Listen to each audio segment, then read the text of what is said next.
तो हेलो दोस्तों, कैसे हैं आप सभी। मैं मनीष आप लोगों का अपना YouTube channel study with Manish में स्वागत करता हूं। तो आज हम इस टॉपिक में जानेंगे क्लास 10th के बारे में। जो सब्जेक्ट किसके बारे में जानना है, हमको मैथ के बारे में जानना है। और चैप्टर 1 जिसका नाम है जी वास्तविक संख्या। वास्तविक से आज इस क्लास में हम लोग जानेंगे वास्तविक संख्या किसे कहते हैं, ये क्या होता है, इसके बारे में मतलब इसका थ्योरी के बारे में बस हमको जानना है। तो चलिए हम लोग इसको शुरू करने से पहले देखिए, यहाँ पे बात हो रहा है वास्तविक संख्या। वास्तविक संख्या से पहले मालूम जाए संख्या होता क्या है। तो सबसे पहले हम यहाँ पे संख्या के बारे में जानेंगे, एक बार इसको रिवीजन कराएंगे। तो यहाँ पे लिखते हैं संख्याएं कई प्रकार की होती है। संख्याएं कई प्रकार की होती है, कई प्रकार की होती है। चलिए, संख्याएं कई प्रकार की होती है, हम यहाँ पे पॉइंट एक बना लेते हैं। अब बात करते हैं कई प्रकार की संख्या कौन कौन होता है। सबसे पहले हम लोग जानेंगे प्राकृतिक संख्या किसे कहते हैं। तो यहाँ पे लिख देते हैं प्राकृतिक संख्या। देखिए आप लोग कभी जानते हैं प्राकृतिक संख्या किसे कहते हैं। तो प्राकृतिक संख्या हम लोग कहते हैं गिनती की संख्या को प्राकृतिक संख्या कहते हैं। यानी यहाँ पे लिख सकते हैं हम लोग गिनती की संख्या को प्राकृत संख्या कहते हैं। गिनती की संख्या को प्राकृत संख्या कहते हैं। एग्जाम्पल के तौर पर ले सकते हैं हम लोग। तो एग्जाम्पल कौन सा हो जाए, गिनती कहाँ से चालू करते हैं, कोई भी अगर बात करते हैं गिनती का तो हम लोग गिनती कहाँ से चालू करते हैं। तो 1 2 3 4 डॉट डॉट डॉट ये कहाँ तक ले जाता है, तो अनंत तक ले आप इसको गा सकते हैं। अब यहाँ पे है दूसरा संख्या, हम लोग जानेंगे पूर्ण संख्या के बारे में। पूर्ण संख्या होता क्या है। पूर्ण संख्या देखिए, अगर हम लोग प्राकृत पूर्ण संख्या बहुत आसान है। यदि हम लोग प्राकृत संख्या में केवल 0 शामिल कर देंगे तो क्या हो जाएगा, पूर्ण संख्या हो जाएगा। यहाँ पे लिख देते हैं प्राकृत संख्या में 0 शामिल कर देने से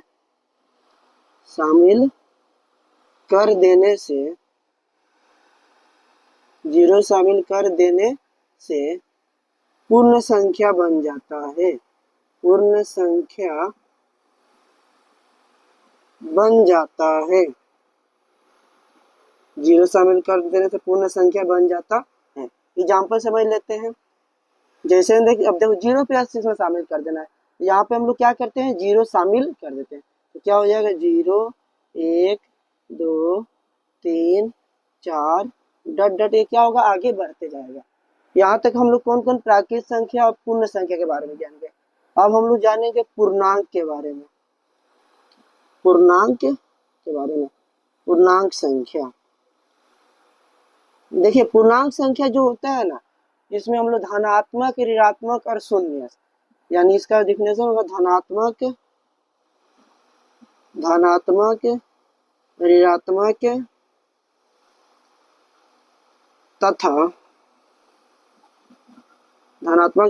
तथा शून्य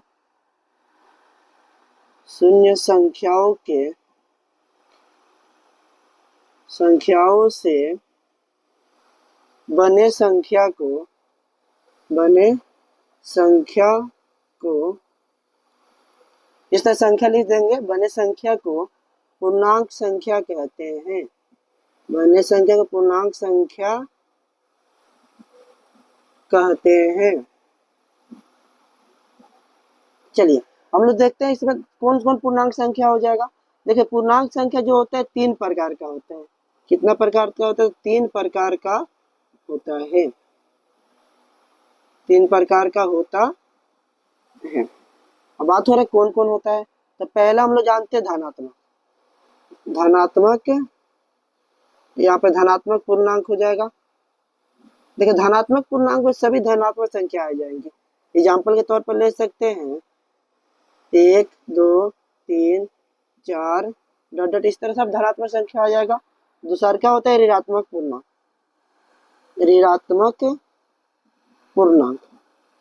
ऋणात्मक पूर्णांक में सभी ऋणात्मक संख्या आती है। ऋणात्मक पूर्णांक में सभी ऋणात्मक संख्या यानी -1, -2, -5, -7 इस तरह क्या होता है आते रहता है कोई भी संख्या। एक होता है 3 शून्य पूर्णांक। शून्य पूर्णांक में केवल क्या होता है ना, शून्य पूर्णांक। शून्य पूर्णांक में केवल शून्य आता है, शून्य का आ जाए तो 0 आता है। ये हम लोग इतना जान गए पूर्णांक के बारे में। अब हम लोग जानेंगे भाज्य संख्या किसे कहते हैं। भाज्य संख्या से पहले सम संख्या जान लेते हैं। सम संख्या छोटा छोटा बस है, थोड़ा इसको रिवीजन करना पड़ेगा। इससे बहुत ऑब्जेक्टिव आता है संख्या से। एक पार्ट में नहीं पूछेगा तो 10 ऑब्जेक्टिव पूछता है, तो सभी संख्या हमको याद रहना एकदम आवश्यक है। तो यहाँ पे जानते हैं सम संख्या किसे कहते हैं। देखो शॉर्टकट में 2 से जिसमें भाग लग जाता है पूर्णतः, 2 से पूर्ण रूप से भाग लग जाए, 2 से पूर्ण से भाग लग जाए उसे हम क्या कहेंगे, सम संख्या कहते हैं। एग्जाम्पल ले लेते हैं हम इसका। एग्जाम्पल क्या होगा, 2, 4, 18, 20, 30 इसी तरह इत्यादि ले सकते हैं आप लोग। उसी तरह हम बात करते हैं विषम संख्या के बारे में। विषम संख्या, आखिर विषम संख्या क्या होता है। तो विषम संख्या उसमें कहेंगे जिससे 2 से पूर्ण रूप से भाग ना लगे। 2 से पूर्ण रूप से भाग ना लगे उसे हम क्या कहेंगे, उसे हम कहेंगे विषम संख्या। एग्जाम्पल ले लेते हैं। एग्जाम्पल क्या हो जाएगा, 1 हो जाएगा, 3 हो जाएगा, 5 हो जाएगा, 7 हो जाएगा, 9 हो जाएगा, डॉट डॉट इस तरह इत्यादि हम ले सकते हैं जहाँ तक ले आप जा सके। यहाँ पे हम लोग अगला बात करते हैं, ये हो गया विषम संख्या। अब हम लोग बात करेंगे भाज्य संख्या के बारे में। भाज्य संख्या, भाज्य संख्या किसे कहते हैं उसके बारे में जानते हैं। भाज्य संख्या उसके कहते हैं जिसमें 2 से अधिक बार भाग लग जाए। 2 से अधिक बार भाग लग जाए माने अधिक बार कट जाना चाहिए। 2 से अधिक बार भाग लग जाए, 2 से अधिक बार भाग लग जाए। एग्जाम्पल में देख लेते हैं कौन कौन सा 2 से अधिक बार भाग लग जाएगा। 4 हो जाएगा, 5 नहीं होगा, 6 हो जाएगा, 7 नहीं 8 हो सकता है, 9 भी हो जाएगा, 10 भी हो जाएगा। इसी तरह जो जो क्या होगा 2 से अधिक बार कट जाएगा उसको हम 1 को भी शामिल करते हैं। देखिए 4 है, 4 1 से भी लग जाएगा भाग, 2 से भी लग जाएगा, 4 से तो 3 हो जा रहा है ना। अब हो जाएगा अभाज्य संख्या। अभाज्य संख्या के बारे में, अभाज्य संख्या थोड़ा देख लेते हैं हम लोग, जिसमें क्या करेंगे 2 से अधिक बार भाग ना लगे। यहाँ बस नहीं जोड़ देना है, 2 से अधिक बार, 2 से अधिक बार भाग ना लगे। अथवा जो एक और स्वयं से विभाज्य हो। ये भी हम कह सकते हैं जो एक और क्या होगा, स्वयं से विभाज्य हो। ठीक है, जैसे में ले लेते हैं एग्जाम्पल के तौर पे, एक और स्वयं से विभाज्य हो। जैसे में आ जाएगा 2 भी आ जाएगा, 3 भी आ जाएगा, 5 आ जाएगा, 7 आ जाएगा, 9 नहीं आएगा। 9 किस में चल जाएगा, विषम संख्या में चल जाएगा। 11 आ जाएगा, 13 आ जाएगा, 15 नहीं आएगा, 17 आ सकता है, 19 आ जाएगा। इस तरह आप लोग जितना ले सकते हैं। अब हम लोग जानेंगे परिमेय संख्या के बारे में। अभी वास्तविक संख्या यहाँ पे है, उससे पहले हमको इतना पूरा क्लियर रहना चाहिए तब मालूम चलेगा वास्तविक संख्या होता क्या है। तो हम लोग किसके बारे में जानेंगे, आप परिमेय संख्या के बारे में। परिमेय संख्या, परिमेय संख्या को थोड़ा देख लेते हैं। देखो परिमेय संख्या मतलब होता है जिसे P बटा Q के रूप में व्यक्त कर सकते हैं, जिसे P बटा Q के रूप में व्यक्त कर सके उसे परिमेय संख्या कहते हैं। उसे परिमेय संख्या कहते हैं। अब यहाँ पे बात हो रही है पी और क्यू है क्या, और बात हो रही है यहाँ पे पी और क्यू है, तो जहाँ पे यहाँ पे लिख सकते हैं हम कंडीशन, जहाँ पी तथा क्यू पूर्णांक है। क्या है जी? पूर्णांक है। और बता दे पूर्णांक क्या कहते हैं। देखो पूर्णांक यहाँ पे लिख चुके हैं हम लोग, जिसमें क्या होता है धनात्मक ऋणात्मक शून्य सब आ जाता है, तो पूर्णांक है। और इसका देखिए, इसका एथी याद रखेंगे, इसमें क्या होता है ना, इसमें क्यू कभी भी जीरो के बराबर नहीं होना चाहिए, क्यू कभी भी जीरो के बराबर नहीं होना चाहिए, ये आप लोग को कैसे याद रहना चाहिए इसमें, ठीक है ना। अब अगला बात कर रहे हैं हम लोग, एग्जाम्पल ले लीजिए आप लोग।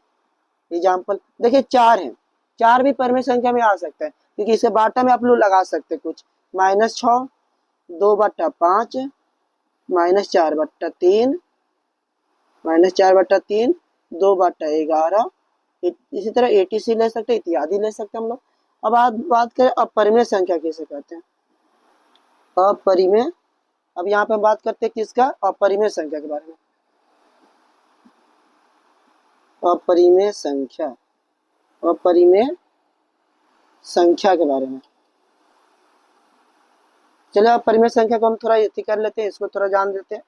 देखिए जिसे, इसका उल्टा हो जाएगा, परिमेय का उल्टा अपरिमेय कहते हैं, जिसे जिसे P/Q के रूप में नहीं बदल सकते हैं, नहीं बदल सकते हैं, उसे अपरिमेय संख्या कहते हैं, उसे अपरिमेय संख्या कहते हैं। अब बात तो वही हो रहा है जहाँ पे P और Q क्या हो सकते हैं जी, पूर्णांक हो सकते हैं, जहाँ P तथा Q पूर्णांक है, पूर्णांक है, P तथा Q पूर्णांक है, और Q कभी भी जीरो के बराबर नहीं होगा, ठीक है ना। अब यहाँ पे हम एग्जाम्पल समझ देते हैं। देखिए P/Q रूट वाला जितना संख्या होता है जिसका वर्गमूल नहीं निकल पाएगा, वो सब किस में जाते हैं, अपरिमेय संख्या में जाते हैं। तो यहाँ पे √2, √3, √4 नहीं होगा, 4 का वर्गमूल 2 होता है, तो बाहर 2 निकल जाएगा, परिमेय में चल जाएगा।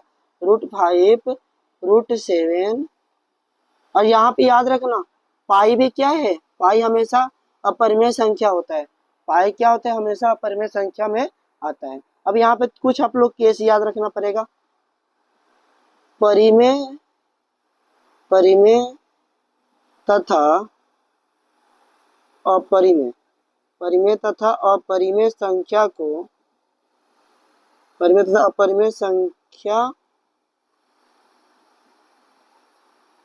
को देखिए जोड़ने, घटाने, गुना करने तथा भाग देने पर, भाग देने पर तथा भाग देने पर हमेशा, हमेशा अपरिमेय संख्या प्राप्त होता है। याद रखना बहुत इंपॉर्टेंट पॉइंट है, अपरिमेय संख्या प्राप्त होता है।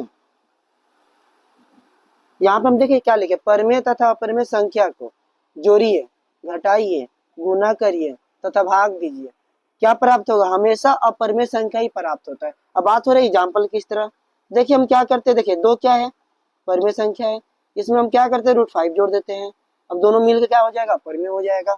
उसी तरह 2 क्या है, परिमेय संख्या, इसमें √5 घटा दीजिए तो वह परिमेय संख्या होगा।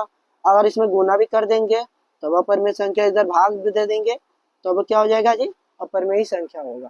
तो ये आप लोग समझ में आ गया इतना। अब हम लोग जानते हैं, अब जानेंगे वास्तविक संख्या के बारे में। अब हमको यहाँ पे जाकर वास्तविक संख्या के बारे में पढ़ना है, तो यहाँ पे बनाते हैं वास्तविक, वास्तविक संख्या। थोड़ा समझ लीजिए वास्तविक संख्या किसे कहते हैं। तो यहाँ पे देखो वास्तविक संख्या उसे कहते हैं, यानी कह सकते हैं परिमेय तथा अपरिमेय संख्याओं के मिलने से। यहाँ पे लिख दीजिए परिमेय तथा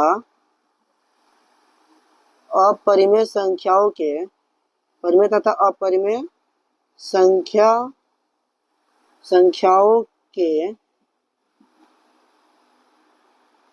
के मिलने से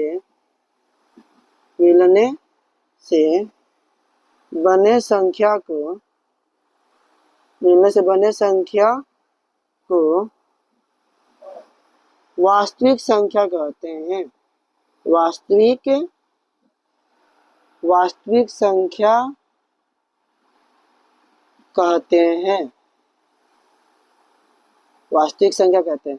देखिए, वास्तविक संख्या जो होता है ना, कोई भी ले सकते हैं, परिमेय ले चाहे अपरिमेय ले ले, ये सब शामिल इसमें हो जाएगा।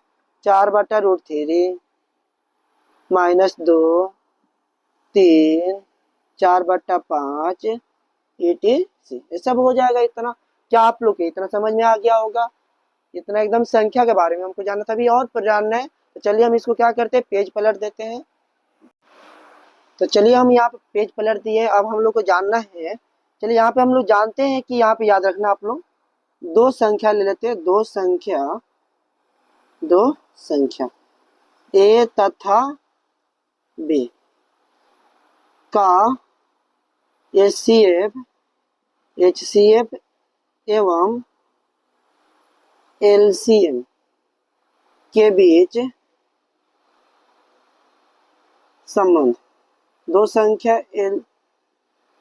हम ले लिए ए तथा बी, जिसका HCF एवं LCM के बीच संबंध। अब बात हो रही है HCF होता क्या है, इसको कहते हैं हम लोग महात्तम समापवर्तक कहते हैं, LCM को कहते हैं लघुत्तम समापवर्तक कहते हैं। तो देखिए, दो संख्या ए तथा बी है, कोई भी संख्या ले सकते हैं।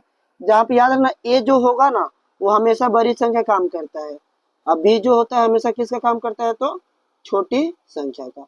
तो इसके बीच संबंध जो होता है, मान लीजिए दो संख्या लेना है हमको, दो संख्या का HCF निकालना होगा। क्या निकालना होगा जी? HCF।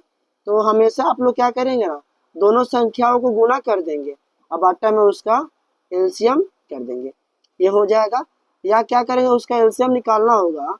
तो देखिए यहाँ पे LCM निकालने के लिए क्या करेंगे हम लोग, LCM यहाँ पे आ गया, LCM को यहाँ पे भेज दिया, HCF को यहाँ पे आ गया, तब क्या हो जाएगा, A × B अब आटा HCF, ये हो गया। उसी तरह का मान लीजिए पहली संख्या निकालना होगा, मैंने बड़ी संख्या निकालना हो तो क्या करेंगे, LCM × HCF, अब आटा में हम क्या करेंगे, B कर देंगे। उसी तरह हम क्या करेंगे, अगर उसी तरह हमको क्या निकालना हो, B का मान निकालना हो तो ये B इधर चल जाएगा, A इधर आ जाएगा, LCM × HCF, अब आटा में क्या हो जाएगा जी, A हो जाएगा। ये हो गया इनका संबंध, दो संख्या A तथा B का HCF एवं LCM के बीच संबंध। इससे क्वेश्चन अच्छा बनता है। तो ये आप लोग को चारों फॉर्मूला याद रहना चाहिए, एक याद रहेगा तो चारों आराम से याद हो जाएगा। ठीक है, तो हम आगे जानते हैं अब किसके बारे में, तो हम जानेंगे यूक्लिड विभाजन एल्गोरिथम के बारे में। यहाँ पे हम लिखते हैं, बहुत अच्छा पॉइंट है, इससे क्वेश्चन आता है, यूक्लिड विभाजन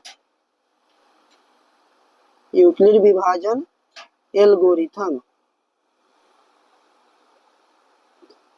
यूक्लिड विभाजन एल्गोरिथम के बारे में देखिए, यूक्लिड विभाजन एल्गोरिथम का जो प्रयोग होता है ना, मुख्य रूप से HCF निकालने के लिए इसका प्रयोग होता है। तो इसमें लिखेंगे दो संख्याओं A तथा B हो तो A = BQ + R को यूक्लिड विभाजन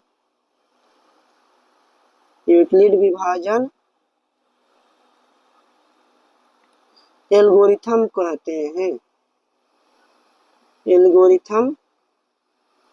कहते हैं।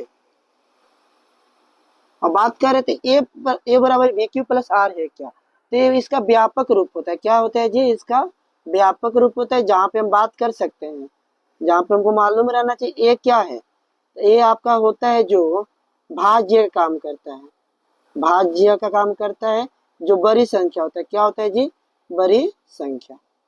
अब यहाँ पे बात करते हैं हम किसका, अब बात करते हैं B क्या होता है, तो भाजक होता है, जो उसको क्या करता है, भाज्य को काटने का काम करता है, भाजक। ये होता है छोटी संख्या। अगर बात करते हैं Q क्या है, तो क्यू जो होता है भागफल होता है, माने कितना से आप उसका भाग कर रहे हैं, भागफल। और आर क्या होता है, तो वो शेषफल होता है, मैंने भाग देने पर कितना बच गया। यहाँ से एक क्वेश्चन फिक्स रहेगा, यहाँ से इस वाले टॉपिक से एक क्वेश्चन फिक्स रहता है, 1 से 2 पूछेगा तो पूछेगा बिहार बोर्ड में अगले बार, ठीक है ना। तो इसको आप लोग एकदम अच्छे से याद रखना।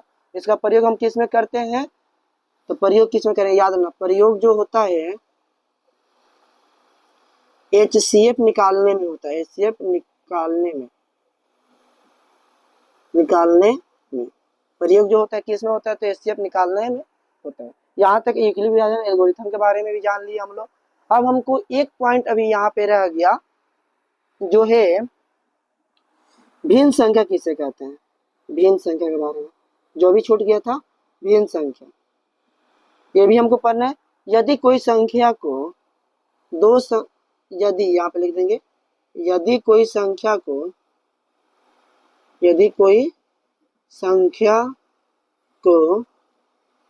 x बटा y के रूप में लिख दिया जाए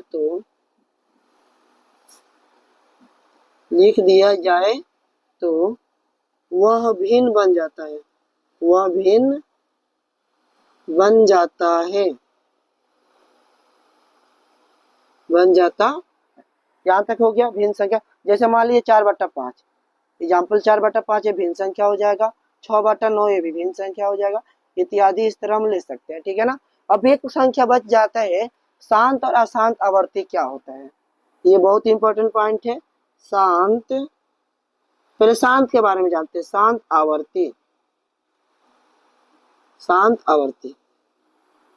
यदि p बटा, मतलब देखो हम क्या करेंगे ना इसमें, शांत आवर्ती को यदि कोई संख्या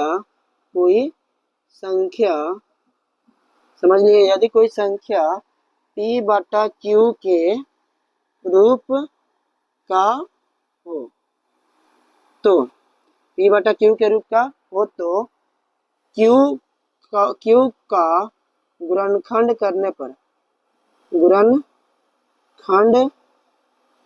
करने पर 2 का पावर m या 5 का पावर n या 2 का पावर m इंटू 5 का पावर n, 5 का पावर n के रूप में आ जाए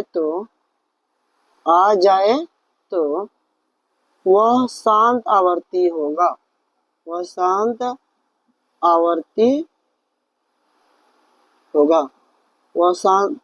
क्या होगा जी, शांत आवर्ती होगा। मतलब देखिए हमको क्या करना है ना, p बटा q को तो ऊपर देखना नहीं है हमको, केवल नीचे से महत्व रहना चाहिए। यानी q का हमको गुणनखंड करना है, गुणनखंड मतलब तोड़ना है, तो 2 के पावर मैंने केवल 2 से कट जाए, या तो केवल 5 से कट जाए। मान लीजिए 5 के पावर 5 से 4 बार कटा, तो 5 के पावर कितना 4, तो वो शांत आवर्ती। या 2 या 5 से कटे केवल, तो क्या होगा, वो शांत आवर्ती होगा। इसके अलावा कोई भी अंक आता है तो क्या हो जाएगा, अशांत हो जाएगा। अब यहाँ बात है अशांत आवर्ती, अशांत क्या होगा जाए, इसका उल्टा हो जाएगा, अशांत आवर्ती। तो यहाँ पे डायरेक्ट लिख देते हैं, यहाँ पर आप लोग सेम लिखे, यहाँ पे लिख देंगे Q का गुणनखंड करने पर 2 के पावर m या 5 के पावर n या 2 का पावर m इंटू 5 के पावर n के रूप का ना हो, तो क्या हो जाएगा, तो अशांत आवर्ती